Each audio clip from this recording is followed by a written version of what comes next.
وَلْتَكُنْ مِنْكُمْ أُمَّةٌ يَدْعُونَ إِلَى الْخَيْرِ وَيَأْمُرُونَ بِالْمَعْرُوفِ وَيَنْهَوْنَ عَنِ الْمُنْكَرِ وَأُولَئِكَ هُمُ الْمُفْلِحُونَ. Bismillahirrahmanirrahim. Assalamualaikum warahmatullahi wabarakatuh.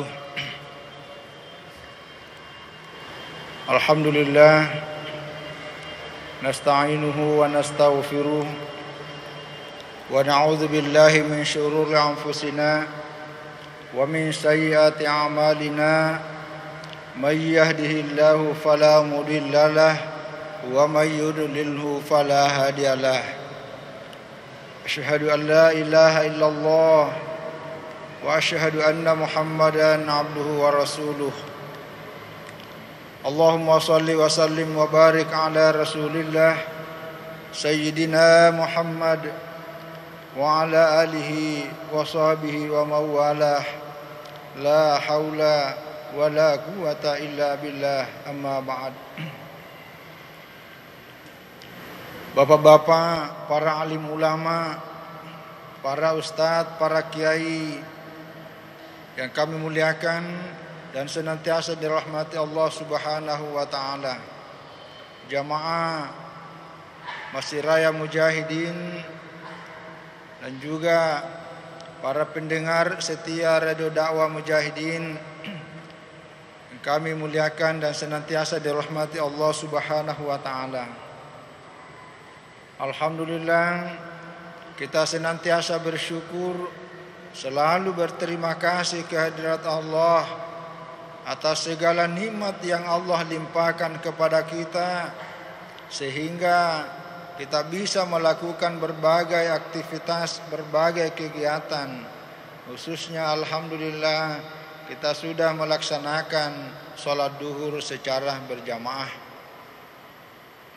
Kaum muslimin dan juga para pendengar Radio Dakwah Mujahidin, di antara yang menjadi sendi utama di dalam Islam, khususnya kita sebagai orang yang pencinta amalan-amalan untuk mendapatkan keridhaan Allah Subhanahu wa taala, adalah niat, ikhlas dan istiqomah. Karena banyak hal keistimewaan dengan niat, dengan keikhlasan serta istiqomah itulah kita mendapatkan nilai sekaligus kemuliaan dalam, bahkan termasuk keberkahan dalam hidup kita. Ada satu hadis yang diriwayatkan oleh Imam Bukhari. Rasulullah sallallahu alaihi wasallam bersabda, "Idza maridal 'abdu aw safara kutiba lahu ma kana ya'malu sahihan muqiman." Artinya, apabila seorang hamba sakit atau safara atau melakukan suatu perjalanan menjadi musafir, lalu dia tidak bisa melakukan amalan-amalan yang biasa dilakukan seperti biasanya, maka orang ini tetap dicatat di sisi Allah Subhanahu wa taala dengan mendapatkan nilai, mendapatkan pahala sebagaimana ia melakukan pada waktu ia sehat atau pada waktu dia sedang mukim, sedang tidak mengadakan perjalanan jauh. Artinya, hadis ini menjelaskan sebuah keutamaan bagi orang yang sudah istiqomah, orang yang sudah terbiasa melakukan amalan tentu diawali dengan niat dan ikhlas. Misalnya, contoh yang paling konkret adalah di Masjid Raya Mujahidin ini kita kenal betul siapa yang menjadi jamaah tetap. Hampir tidak ada salat 5 waktu ini yang tertinggal salat berjamaah di Mujahidin, baik salat duhur, salat asar, salat maghrib, salat isya, dan termasuk salat subuh. Itu rutin. Lalu suatu saat karena dia sakit, ya mungkin ada demam, ada flu, lalu tidak sempat datang salat berjamaah di masjid ini, maka orang seperti ini tetap dicatat di sisi Allah Subhanahu wa taala dengan pahala seperti ia hadir melaksanakan salat berjamaah. Begitu juga mungkin tidak hadir karena dia mengadakan perjalanan jauh, ada urusan-urusan di daerah atau berbagai tempat-tempat lainnya, akhirnya dia berangkat sehingga tidak sempat datang untuk salat berjamaah di Masjid Raya Mujahidin ini, maka pahalanya tetap mengalir baginya sebagaimana pahala ketika dia hadir melaksanakan seperti biasanya. Begitu juga aktivitas kegiatan-kegiatan yang lain. Mungkin ada orang di antara kita yang sudah terdaftar sebagai donatur, penyumbang tetap di salah satu yayasan, di salah satu tempat-tempat sosial, kemanusiaan dan yang lain-lain. Lalu tiba-tiba suatu saat dia bangkrut, tiba-tiba suatu saat dia kena musibah sehingga dia tidak sempat membayar bulanan. Di sisi Allah Subhanahu wa taala orang seperti ini tetap mendapatkan pahala seperti yang membayar bulan-bulan seperti biasanya. Kenapa? Karena dia sudah memasang niat, dia sudah ikhlas dan sudah istiqomah. Inilah kelebihan. Persoalan niat, keikhlasan dan istiqomah ini bukan hanya pada persoalan agama, tapi juga mencakup urusan-urusan dunia lainnya. Banyak hal urusan manusia yang kadang-kadang terkendala, terbentur dengan berbagai macam persoalan dan tantangan. Bisa jadi salah satu faktornya karena niat yang mengelolanya, niat yang bersangkutan memang sejak awal tidak ikhlas. Ada juga urusan yang terkadang kalau dilihat dari banyak sisi masalah ini adalah persoalan berat. Tapi karena orang yang diberi amanah, orang yang bersangkutan dengan diawali niat yang baik,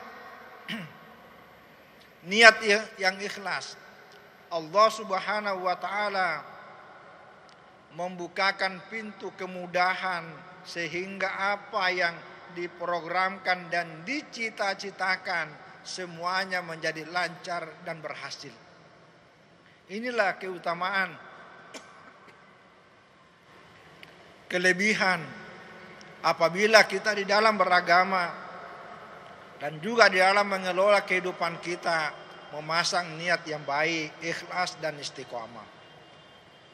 Nah, oleh karena itu pada kesempatan ini saya ingin menyampaikan juga selain keutamaan seperti ini menjadi sebuah landasan yang sangat fundamental dalam kehidupan kita, ada hal yang sangat penting juga adalah bagaimana memelihara. Hal-hal apa yang harus kita persiapkan supaya niat, keikhlasan dan istiqomah ini bisa terjaga dengan baik. Ada banyak hal. Yang pertama yang harus kita lakukan adalah harus punya ilmu yang memadai. Ya. Jadi di dalam beragama supaya keikhlasan ini semakin bagus, diiringi dengan ilmu. Ya, walaupun tidak sebagaimana ilmunya orang-orang yang memang takhasus, tapi paling tidak kita berusaha mencari pengetahuan, informasi tentang hal-hal khususnya apa yang kita tekuni, termasuklah di dalam persoalan-persoalan ibadah kita. Bukan berarti orang yang bodoh lalu kemudian tidak ikhlas, bukan. Karena bisa jadi orang yang ilmunya pas-pasan, tidak punya kepentingan apa-apa, ikhlasnya juga bisa bagus. Tapi alangkah lebih bagusnya kalau kita iringi dengan ilmu. Sekaligus mengingatkan kepada kita juga bahwa jangan pernah memandang enteng ilmu. Ya, karena itu juga merusak keikhlasan. Kadang-kadang nafsu kita ini kan muncul. Apa sih yang disampaikan Ustadz? Apa sih yang disampaikan oleh orang itu? Itu juga. Sadar atau tidak, terkadang itu adalah bisikan dari nafsu. Maka bagian daripada menjaga keikhlasan adalah melawan nafsu itu. Jadi yang pertama adalah kita berupaya menjaga niat dan keikhlasan serta istiqamah kita diiringi dengan ilmu pengetahuan yang memadai. Yang kedua adalah berusaha untuk selalu dekat, selalu bergaul, bahkan kalau bisa selalu bersama dan berkumpul dengan orang-orang yang kita kenal adalah orang-orang yang selalu sabar. Jadi kalau ilmu kita belum memadai, paling tidak bergaullah, berkumpullah selalu bersama orang-orang yang memang ikhlas. Beberapa waktu yang lalu, ya pengajian kita di Mujahidin minggu Ahad malam, saya menyampaikan beberapa hadis yang menjelaskan bahwa kalau kita ingin menilai seseorang itu sejauh mana kualitas hidup dan keagamaannya, salah satunya yang dilihat adalah dengan siapa dia bersahabat. Jadi kalau ada orang yang selalu akrab, berteman dengan baik, bahkan selalu berkumpul bersama orang-orang yang saleh, salah satu bisa disaksikan orang itu termasuk orang saleh. Nah, dalam konteks menjaga niat, ikhlas dan istiqamah ini, salah satunya upaya yang kita lakukan adalah usahakan selalu dekat, bergaul, bahkan kalau bisa selalu berkumpul dan bersama orang-orang yang ikhlas. Insya Allah kita juga akan ikut ikhlas, karena pengaruh lingkungan, terutama orang-orang yang baik, itu sangat besar pengaruhnya dalam menumbuhkan niat dan keikhlasan dalam diri kita. Yang ketiga, kalaupun karena ruang dan waktu yang sangat terbatas sehingga kita tidak sempat dekat, tidak sempat bergaul, bahkan tidak sempat berkumpul bersama orang-orang yang saleh dan ikhlas, paling tidak usahakan pelajari sejarah kehidupan orang-orang yang saleh. Baca biografinya, baca riwayat hidupnya orang-orang yang ikhlas dalam kehidupannya. Dari situlah kita banyak bisa belajar. Ternyata dengan cara ini yang dilakukan oleh orang-orang dulu, secara lahiriahnya biasa-biasa tapi sukses. Salah satu faktornya adalah karena ikhlas di dalam mengerjakan sesuatu. Mengetahui sejarah hidup mereka, itulah kemudian kita bisa mengambil pelajaran. Inilah bagian dari cara kita merawat dan menjaga niat dan keikhlasan kita. Jadi sejarah itu adalah hal yang sangat penting.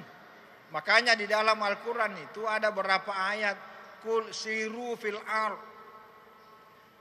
hendaklah siru, ngadakanlah perjalanan. Ya, kalau orang sekarang menyebut pergi semacam berjalan, rekreasi dan sebagainya. Tapi rekreasi tentu yang halal.